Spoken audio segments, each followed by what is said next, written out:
बिस्मिल्लाहिर्रहमानिर्रहीम, अस्सलामुअलैकुम, welcome back ख़वातीन व हज़रात।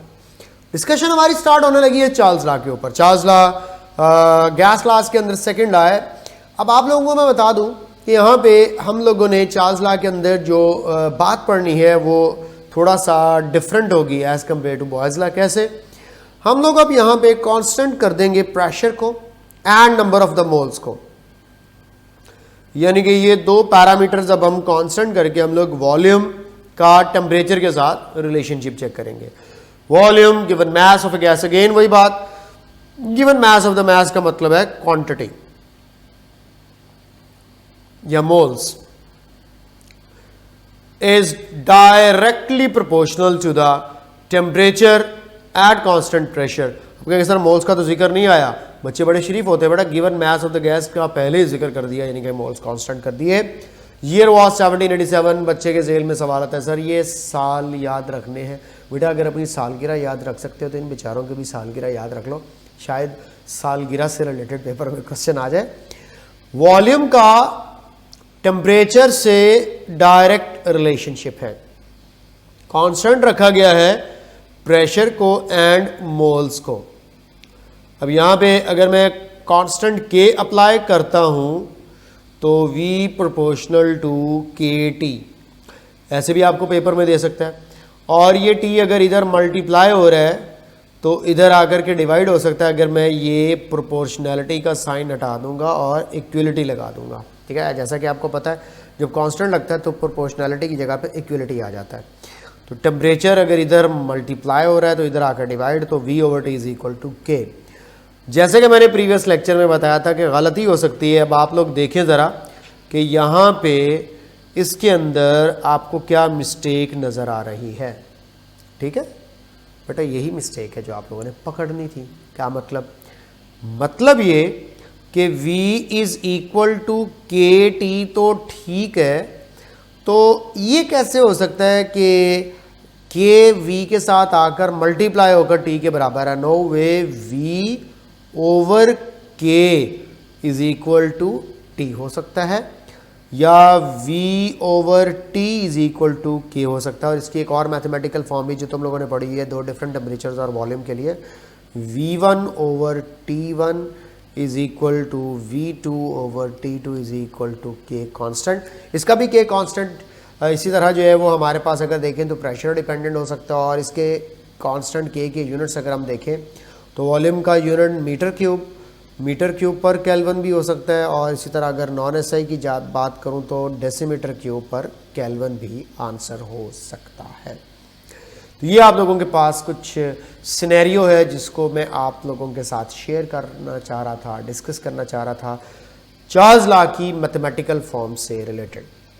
समझ आ गई है? अब आइए ज़रा इसकी छोटी सी एनिमेशन दिखाता हूँ आपको।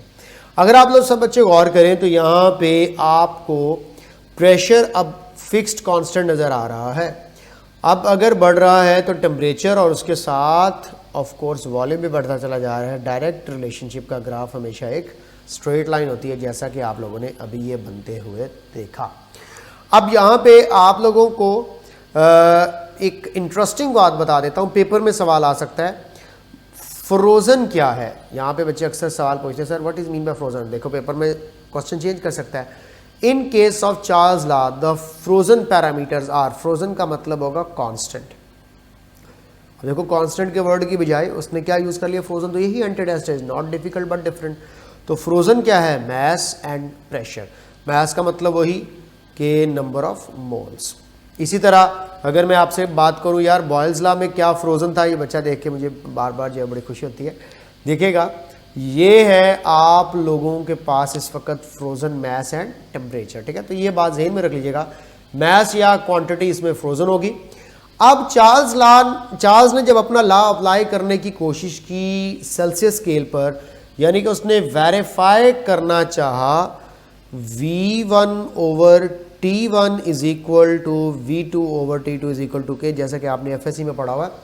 तो केल्विन स्केल पर ये इक्वेशन वेरीफाई होती है बट सेल्सियस पर ये वेरीफाई नहीं होती। तो उसके लिए उसने अपनी जो स्टेटमेंट थी उसमें थोड़ा सा रद्दोबदल किया।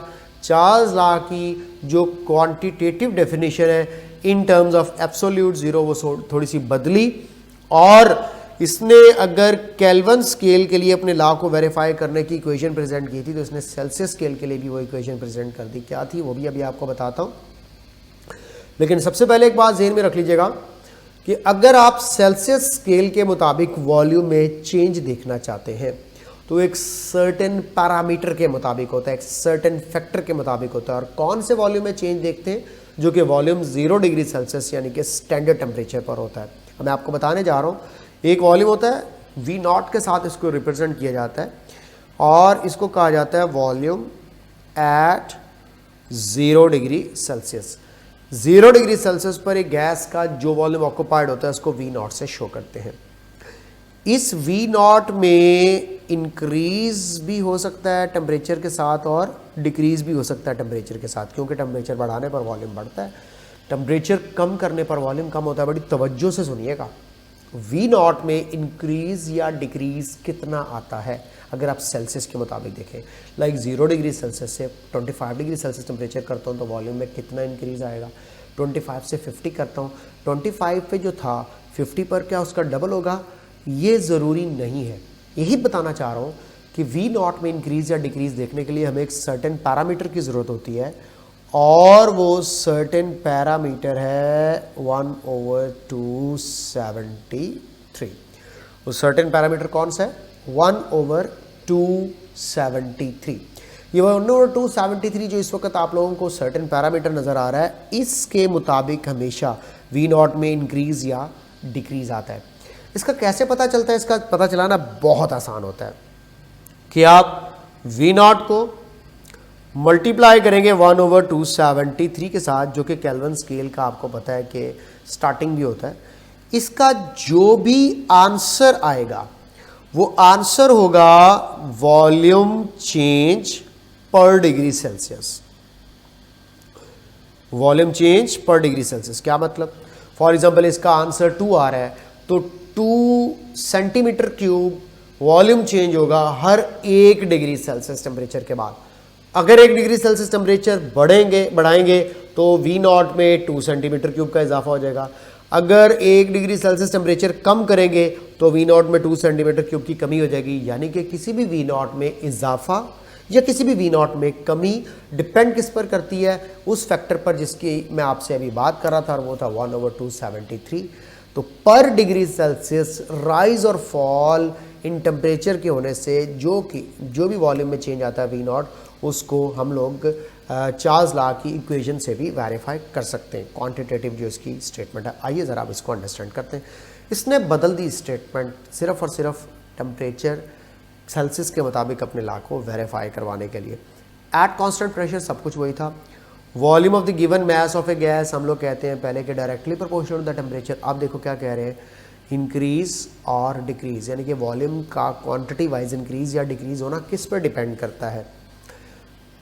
1/273 फैक्टर के of its original volume. What is mean bye original volume? I am talking about V not, जो कि 0 डिग्री सेल्सियस पर वॉल्यूम है। तो V नॉट में इंक्रीज या डिक्रीज 1/273 फैक्टर पर डिपेंड करता है, जैसा कि मैंने अभी आपको समझाया। और आपको पता है ये डेफिनेशन मोस्टली बच्चों को आज तक कभी समझ में नहीं आई या याद नहीं हुई, तो आज के बाद तहिया कर लो, ये बात समझने के बाद ये गुरुजी सारी बातें समझा सकते हैं। गुरुजी का ज्ञान जो है वो तवज्जो से सुनना पड़ता है, फिर सारी बातें खुद ब खुद समझ आ जाती हैं। 0 degree Celsius for every 1 degree Celsius rise और फॉल इन टेम्परेचर रिस्पेक्टिवली। समझ आ गई है? अब इस स्टेटमेंट जो आपकी एग्जैक्ट बुक की स्टेटमेंट है, इसको समझना आपके लिए मुश्किल नहीं है। आप कहेंगे सर गली मुक गई है। V नॉट में कितना इजाफा होना है या कितनी कमी होनी है, ये फैक्टर 1/273 बताता है, जिसके साथ मल्टीप्लाई करके आंसर जो भी आएगा वो पर डिग्री सेल्सियस वॉल्यूम में इंक्रीज या डिक्रीज को शो करेगा। इसके लिए एक मैथमेटिकल फॉर्म भी उसने प्रेजेंट की थी, वो मैथमेटिकल फॉर्म भी आपको दिखा देता हूँ। ये रही वो मैथमेटिकल फॉर्म आप लोगों के सामने। VT volume at any temperature है, V not volume at 0 degree Celsius है। इसको 1 + T/273 से जैसे ही मल्टीप्लाई करोगे तो आपको आंसर मिलेगा। फॉर एग्जांपल आपको मैं कहता हूँ कि V नॉट है 546 centimetre cube. Find volume at 273 degree Celsius. 273 degree Celsius पर कितना वॉल्यूम होगा। अब इसका कैसे पता चलेगा, आइए ज़रा मैं आप लोगों को समझा देता हूँ इसके दो तरीके।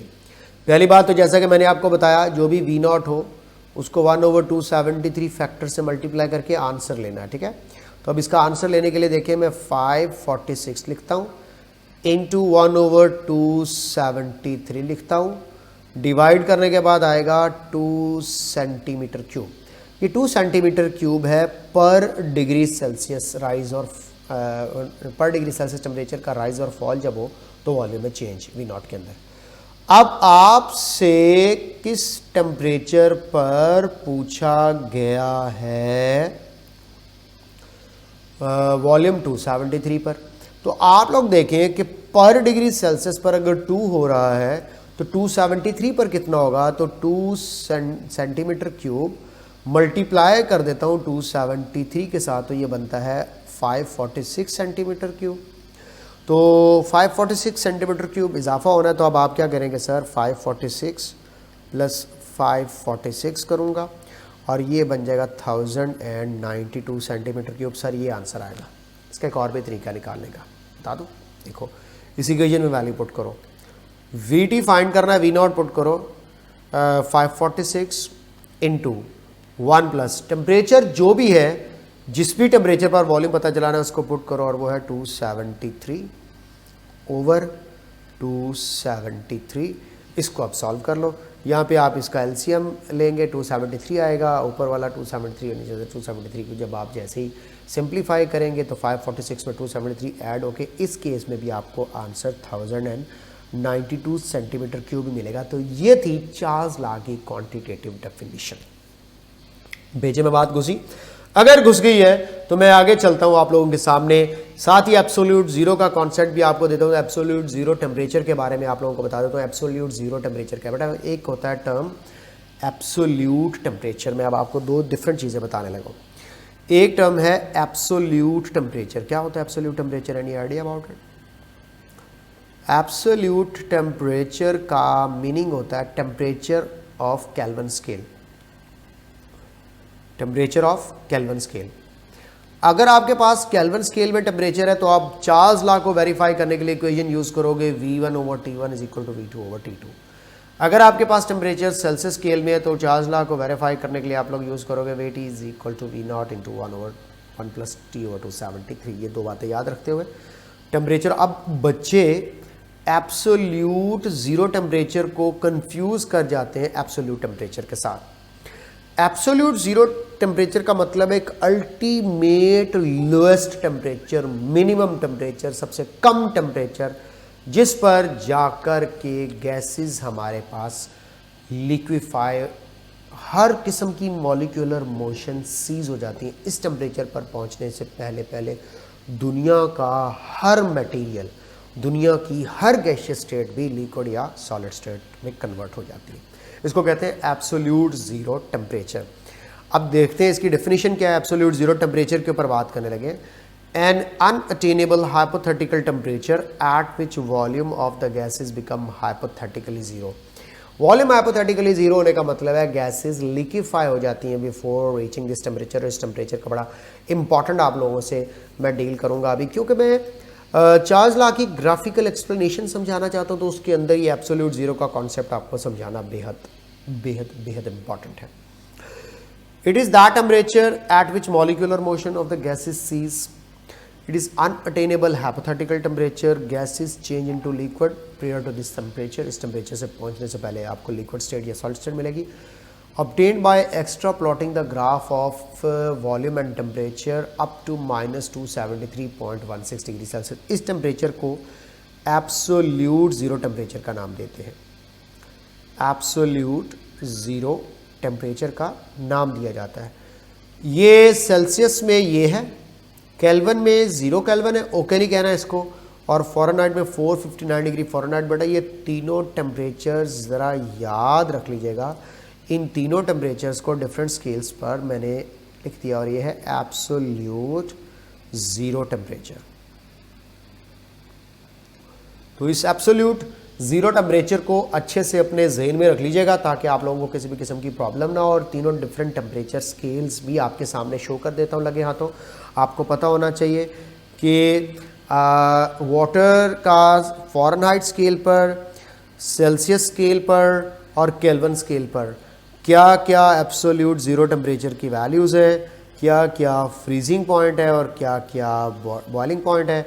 32 degree Fahrenheit, 0 degree Celsius, 373 kelvin और इसके दरमियान टोटल 180 पार्ट्स होंगे और मिनिमम और मैक्सिमम यानी कि मेल्टिंग पॉइंट और बॉइलिंग पॉइंट के दरमियान इसके 100 पार्ट्स होंगे और ऑफ कोर्स इसके भी 100 पार्ट्स होंगे।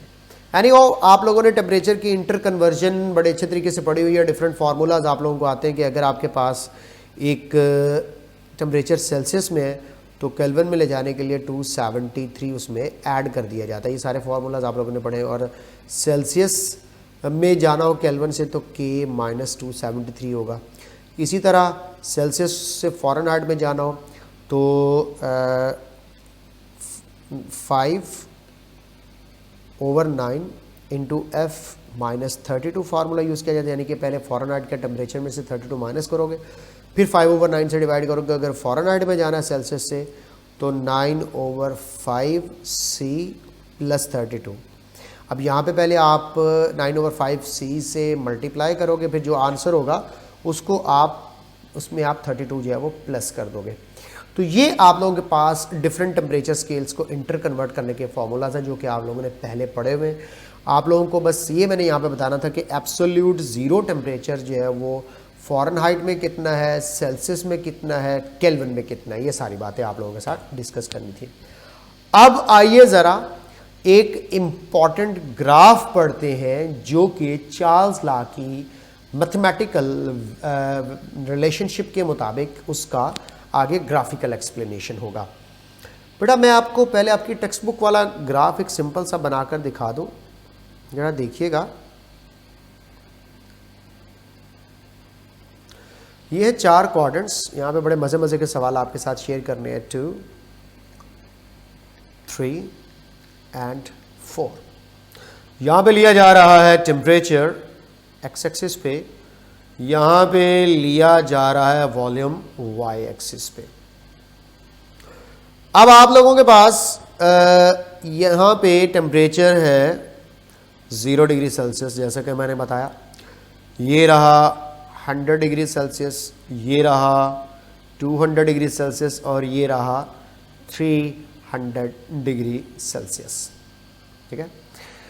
अब मैं नेक्स्ट क्या करने लगा हूं, ज़रा आप लोग देखिएगा। ये रहा -100, ये रहा -200 और ये रहा यहाँ पे जाके -300। जब ग्राफ बनाया जाता है चार्ल्स लॉ का, तो ये कुछ इस तरह की सूरत हाल में बनता है। If I am not wrong, थोड़ी सी अगर मैं शंटी लगा लूँ ना, यहाँ पे लाइन ऊपर नीचे कर दूँ तो समझ आइएगा कि थोड़ी सी टेढ़ी हो गई है लाइन। अच्छा, ये है एक स्ट्रेट लाइन। अब आप मुझे बताएं ये जो स्ट्रेट लाइन आई है ये कौन कौन से 2 क्वाड्रेंट्स के अंदर है। कोई आपसे कहे Charles law in terms of absolute zero अगर एक्सप्लेन किया जाए तो इसके ग्राफ की ये जो स्ट्रेट लाइन है ये कौन से 2 क्वाड्रेंट्स पे आ रही है। एक फर्स्ट क्वाड्रेंट है और एक सेकंड क्वाड्रेंट है। यानी कि स्ट्रेट लाइन फर्स्ट और सेकंड क्वाड्रेंट में है, फर्स्ट एंड सेकंड। यानी कि उसका हम लोग अगर देखें एंड तो ये एक स्टार्टिंग है क्वाड्रेंट नंबर 1 में और ये है क्वाड्रेंट नंबर 2। अब इसकी एंडिंग अगर आप लोग करना चाहते हैं, यहाँ पे तो आपने एंडिंग कर दी बेटा, यहाँ पे लाइन डिसकंटिन्यूअस हो गई क्योंकि अब यहाँ पे गैस नहीं रही। आप टेम्परेचर कम कर रहे थे, वो अपना वॉल्यूम कम कर रही थी, लेकिन एक सर्टेन स्टेज पर आके सडनली लाइन स्टॉप हुई। It means that now your gas is no more a gas, now your gas is going to be convert into liquid state, the next low temperature state. इसीलिए यहाँ पे अब line को आगे dotted extra plot किया जाता है और ये नेगेटिव एक्स एक्सिस पर जाके मीट करती है एक टेम्परेचर पर, जिस टेम्परेचर को अभी हम थोड़ी देर पहले बार बार लिख रहे थे 273.16 डिग्री सेल्सियस। अगर एक्यूरेट देखो तो ये यहाँ पे मैच कर रही है इस टेम्परेचर पर एक्स्ट्रा प्लॉट होने के बाद, जो कि कहलाता है एब्सोल्यूट जीरो टेम्परेचर। मैंने आपको बताया हुआ है एब्सोल्यूट जीरो टेम्परेचर। ओके, अब इस ग्राफ में आप लोग मुझे ये बताओ एब्सोल्यूट जीरो टेम्परेचर कौन से एक्सिस पर एग्जिस्ट करता है? कोई आपसे कहे तो आपने कहना है नेगेटिव एक्स एक्सिस पर। Absolute zero temperature lie on negative x axis, और नेगेटिव एक्स एक्सिस होता है सेकंड और थर्ड क्वाड्रेंट के दरमियान। तो क्या कहूं, absolute zero temperature second and third quadrant के दरमियान एग्जिस्ट कर रहा है, सेकंड और थर्ड क्वाड्रेंट के दरमियान एग्जिस्ट कर रहा है। ठीक है, ये बात अब आपको समझ आ गई। अगली बात क्या है, आइए जरा इस स्ट्रेट लाइन के कुछ कंपोनेंट्स बना के आपसे ग्राफिकल क्वेश्चन पूछ लो। क्यों गई है, जैसे आजकल ग्राफिकल क्वेश्चन भी पूछ रही है। इसको पॉइंट नंबर ए बोलूंगा, इसको पॉइंट नंबर बी बोल देता हूं, इसको पॉइंट नंबर सी बोल देता हूं। अब आपको मैं बता रहा हूं ए और बी के दरमियान ये गैस का आइडियल बिहेवियर है, याद रख लीजिएगा। और ए और बी के दरमियान आपको गैसियस स्टेट मिलेगी। ये जो पॉइंट नंबर बी है जहाँ पे लाइन डिसकंटिन्यूस हुई है, ये इंडिकेट कर रही है गैस के लिक्विड में कन्वर्ट होने का, और ये इसका नॉन आइडियल पॉइंट है, जो मैं बाद में आपको आइडियल और नॉन आइडियल बिहेवियर एक्सप्लेन भी करूँगा। नॉन आइडियल पॉइंट है, यानी कि यहाँ पे जस्ट वो लिक्विड में कन्वर्ट हो गई। अब आपसे कोई पूछे बी और सी के दरमियान गैसेस कौन कौन सी स्टेट्स शो कर सकती हैं, तो लिक्विड भी शो कर सकती हैं और सॉलिड भी, दोनों हो सकती हैं। क्योंकि कुछ लिक्विड में कन्वर्ट हो रही होगी तो कुछ सॉलिड में कन्वर्ट हो रही होंगी। ठीक है, ये गैसियस स्टेट है, ये लिक्विड और सॉलिड दोनों स्टेट हो सकती है। तो ए और बी के दरमियान gaseous state ideal behaviour, B और सी के दरमियान लिक्विड या सॉलिड स्टेट और नॉन आइडियल बिहेवियर। ये इस ग्राफ के अंदर एक दो इंपॉर्टेंट चीज़ें मैं आप लोगों के साथ शेयर करना चाह रहा था। समझ आइए बॉयल्स लॉ, चार्ल्स लॉ के ग्राफ की। तो चार्ल्स लॉ का ये जो ग्राफ है in terms of absolute zero, ये मैंने आपको एक तो ये दो पॉइंट्स बता दिए, स्ट्रेट लाइन कौन से दो क्वाड्रेंट्स के अंदर और एब्सोल्यूट जीरो टेम्परेचर कौन से दो क्वाड्रेंट्स के अंदर है, फिर कौन से पॉइंट्स के दरमियान आइडियल बिहेवियर है गैस का, और जब intermolecular force of attraction develop हो जाती है, टेम्परेचर एक्सट्रीमली लो हो जाता है, तब उस वक्त गैसेज लिक्विड्स में कन्वर्ट हो जाती हैं at their certain critical pressure. So ये जो सारी स्टोरी आप लोगों के साथ मैंने शेयर की है, this story is basically a story of absolute zero temperature graphical explanation. आगे फर्दर एवोगैड्रोस लॉ को मैं एक्सप्लेन करते हुए बढ़ता हूँ, और फिर उसके बाद हम लोग इससे रिलेटेड जो है वो कुछ न्यूमेरिकल्स को नेक्स्ट वीडियो में जो है वो लेकर के जाएंगे। एवोगैड्रोस लॉ एक आसान सा सिंपल सा लॉ है कि इसमें अब आप लोग दो पैरामीटर्स जो कांस्टेंट करोगे, वो दो पैरामीटर्स कौन से हैं जिनको कांस्टेंट किया जाएगा। अब वो दो पैरामीटर्स होंगे टेम्परेचर और प्रेशर। अब टेम्परेचर और प्रेशर को कांस्टेंट करना है, वॉल्यूम का मोल्स के साथ देखना है कि क्या रिलेशनशिप होता है, या गिवन मास के साथ देखना है कि क्या रिलेशनशिप होता है। Volume is proportional to number of moles. Paper में यहाँ पे भी सवाल आ सकता है ना कि given mass of the gas का वॉल्यूम के साथ क्या रिलेशनशिप है, या मास का वॉल्यूम के साथ क्या रिलेशनशिप है, या मोल्स का वॉल्यूम के साथ क्या रिलेशनशिप है। तीनों केसेस में क्या होगा, डायरेक्ट रिलेशनशिप। इसकी एक और भी स्टेटमेंट बनती है। एक तो ये मैंने बोल दी कि volume of the given mass of a gas is directly proportional of the number of the moles at constant temperature and pressure. दूसरा, equal volumes of all gases at same temperature and pressure contain equal number of the molecules. इसको भी Avogadro law कहा जाता है। 1802 में ये present किया गया था। मैथमेटिकली देखूं तो V proportional to N, temperature और प्रेशर जो है वो कांस्टेंट रख दिया। यहीं से आप लोग देखो V is equal to KN हो सकता है, और यहां से V over N is equal to K। ये इसी तरह एवोगाड्रोस लॉ का कांस्टेंट होगा, और ये टेम्परेचर और प्रेशर दोनों पर डिपेंड कर रहा है। वॉल्यूम का डेसीमीटर क्यूब ओवर मोल, इसके यूनिट्स बन सकते हैं DM क्यूब पर मोल, और इसी तरह मीटर क्यूब पर मोल। तो ये तो आगे यूनिट्स के हवाले से बातचीत। इसका दूसरा स्टेटमेंट भी मैंने आपको बता दिया कि वॉल्यूम का given mass of the gas के साथ डायरेक्ट रिलेशनशिप। अब आप लोग याद रखिएगा N की जगह पे given mass of a gas भी आ सकती है, या सिंपल मास का वर्ड भी यूज़ किया जा सकता है, दोनों चीज़ें हो सकती हैं। अब आप लोगों को एवोगाड्रोस लॉ जो कि यूनिट 1 में भी पढ़ाया था, 22.414 जो मोलर वॉल्यूम आपको पढ़ाया था, वही सिखाने लगा। किसी भी गैस का अगर 1 मोल ले रहे हो और वो गैस आइडियल है, स्टैंडर्ड टेम्परेचर और प्रेशर कंडीशंस भी अप्लाई की गई, तो उसका ऑक्यूपाइड वॉल्यूम हमेशा 22.414 होता है और इसमें कितने पार्टिकल्स होते हैं, 1 Avogadro number of the particles होते हैं। किसी भी गैस को ले आओ, हाइड्रोजन को, ऑक्सीजन को, नाइट्रोजन को, और अगर वो आइडियली बिहेव कर रही है स्टैंडर्ड टेम्परेचर और प्रेशर कंडीशंस पर, तो इन सब के 1 मोल का यही एक वॉल्यूम होगा 22.414, जिसको मोलर वॉल्यूम का नाम भी दिया जाता है। और इसमें जब भी किसी भी गैस का ये वॉल्यूम होगा 22.414 डेसीमीटर क्यूब, क्योंकि उसके 1 मोल होगा और 1 मोल में कितने पार्टिकल्स होते हैं, 6.02 10⁻23 Avogadro number of the particles होते हैं। ये सिंपल सी स्टोरी है एवोगाड्रोस लॉ की और कुछ भी नहीं है इसके अंदर। इसके अंदर न्यूमेरिकल सॉल्व करते हुए मैं अक्सर एक लाइन बोलता हूं, और मैंने प्रीवियस यूनिट के टेस्ट के डिस्कशन के अंदर भी लाइन बोली थी कि equal moles contain equal volumes, equal volumes contain equal molecules, लेकिन शर्त है एसटीपी कंडीशंस, एसटीपी कंडीशंस। इससे रिलेटेड आप लोगों को काफ़ी ज़्यादा प्रैक्टिस क्वेश्चन भी करवा दिए जाएंगे। इसकी थोड़ी सी ग्राफिकल एक्सप्लेनेशन आपके साथ शो कर रहा हूँ। जैसा कि बेटे देखें, अब आप लोग देखें, ये ग्राफ है वॉल्यूम का, वाई एक्सिस पर अमाउंट ऑफ द गैस या मोल्स या मैस एक ही बात होगी, जैसा कि आप लोगों को मैंने बताया। और ऑफ कोर्स एक डायरेक्ट रिलेशनशिप का मतलब क्या होता है, स्ट्रेट लाइन। ये था एवोगाड्रोस लॉ का एक सिंपल सा मैथमेटिकल फॉर्म और इसका स्टेटमेंट।